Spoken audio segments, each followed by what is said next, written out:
ಪೊಲೀಸರಂದ್ರೆ ಬರೇ ಕಿರಿಕಿರಿ ಅನ್ನೋ ಈ ಕಾಲದಾಗ ಒಳ್ಳೆ ಮನ್ಸು ಸಮಾಜಕ್ಕೆ ಏನ್ರೆ ಮಾಡ್ಬೇಕನ್ನೋ ಕನ್ಸ್ ಹೊತ್ತಿರೋ ಒಬ್ಬ ಪೊಲೀಸ್ ಕಾನ್ಸ್ಟೇಬಲ್ ಅದಾರ, ಅದು ನಮ್ ಕಲಬುರ್ಗಿ ಒಳಗ.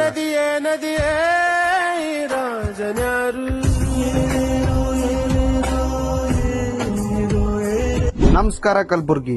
ನಾ ಇವತ್ತು ನಮ್ಮ ಕಲಬುರ್ಗಿಯ ಚೌಕ್ ಪೊಲೀಸ್ ಸ್ಟೇಷನ್ದಾಗ ಕಾನ್ಸ್ಟೇಬಲ್ ಆಗಿ ಕೆಲಸ ಮಾಡ್ತಿರೋ ನಾಗೇಂದ್ರ ಸರ್ ಅವರು ನಡ್ಸ್ಕೊಂಡುಂಟ ನವಚೇತನ ಚಾರಿಟಬಲ್ ಟ್ರಸ್ಟ್ ಬಗ್ಗೆ ಮಾತಾಡತ್ತೀನಿ. ಇವ್ರು ಸುಮಾರು 13 ವರ್ಷಗಳಿಂದ ನಮ್ಮ ಕಲಬುರ್ಗಿಯ ಬಡ ಅನಾಥ ಮಕ್ಕಳಿಗೆ ಮತ್ತು ನಿರ್ಗತಿಕ ವಯೋವೃದ್ಧರಿಗೆ ಸಹಾಯ ಮಾಡ್ಕೊತಾ ಹೊಂಟಾರ. ಇವ್ರು ಈ 13 ವರ್ಷದಾಗ 10,000ಗಿಂತ ಹೆಚ್ಚಿನ ಬ್ಯಾಗ್ಸ್, ಸ್ಕೂಲ್ ಡ್ರೆಸ್ಸಸ್, ಸಾಕಷ್ಟು ಮಕ್ಕಳಿಗೆ ಸ್ಕೂಲ್ ಫೀಸ್ ಮತ್ತು ಪಠ್ಯ ಪುಸ್ತಕಗಳನ್ನು ವಿತರಣೆ ಮಾಡ್ಯಾರ. ಅಷ್ಟೇ ಅಲ್ಲ, ವಯೋವೃದ್ಧರಿಗೆ ಮತ್ತು ನಿರ್ಗತಿಕರಿಗೆ ಹಾಸಿಗೆ ಮತ್ತು ಬಟ್ಟೆಗಳನ್ನು ಸಹ ವಿತರಣೆ ಮಾಡ್ಯಾರ. ಸರ್ ಅವರು ರೀಸೆಂಟ್ ಆಗಿ ಕಾಟ್ನೂರ್ ಗ್ರಾಮದಾಗಿರೋ ಯಲ್ಲಾಲಿಂಗ ಆಶ್ರಮ ಮತ್ತು ಪ್ರಾಥಮಿಕ ಶಾಲೆ ಒಳಗ 30ಕ್ಕೂ ಹೆಚ್ಚಿನ ಮಕ್ಕಳಿಗೆ ಸ್ಕೂಲ್ ಡ್ರೆಸ್ ಕೊಟ್ಟು ಚಾಕ್ಲೇಟ್, ಸಮೋಸ ಮತ್ತು ಸ್ವೀಟ್ಸ್ ನ ವಿತರಣೆ ಮಾಡಿದ್ರು. ಸರ್ ಅವರು ರೀಸೆಂಟ್ ಆಗಿ ಒಂದು ವ್ಯಾನ್ ಬಿ ತಗೊಂಡಾರ. ಆ ವ್ಯಾನಿನ ಕೆಲಸ ಏನಂದ್ರ, ನಿಮ್ದು ಯಾವ್ದೇ ಫಂಕ್ಷನ್ಸ್ ಇರ್ಲಿ, ಅಲ್ಲಿ ಅನ್ನ ಏನಾದ್ರೂ ಉಳಿದ್ರ ಸ್ಕ್ರೀನ್ ಮೇಲೆ ಕಾಣೋ ನಂಬರ್ ಗೆ ಕಾಂಟ್ಯಾಕ್ಟ್ ಮಾಡಿದ್ರೆ ಸಾಕು, ಸರ್ ಅವ್ರ ವ್ಯಾನ್ ಬಂದು ಅಲ್ಲಿಂದ ಅನ್ನವನ್ನು ತಗೊಂಡು ಯಾರಿಗ್ ನೀಡದ ಅವರಿಗೆ ಹೋಗಿ ತಲುಪಿಸ್ತಾರ. ನಿಮ್ಗೂ ಈ ಸೇವೆ ಒಳಗ ಕೈ ಜೋಡಿಸ್ಬೇಕು, ಇಲ್ಲ ಏನಾದ್ರೂ ಸಹಾಯ ಮಾಡ್ಬೇಕಂದ್ರ ಮೇಲ್ ಕಾಣೋ ನಂಬರ್ ಗೆ ಕರೆ ಮಾಡ್ರಿ.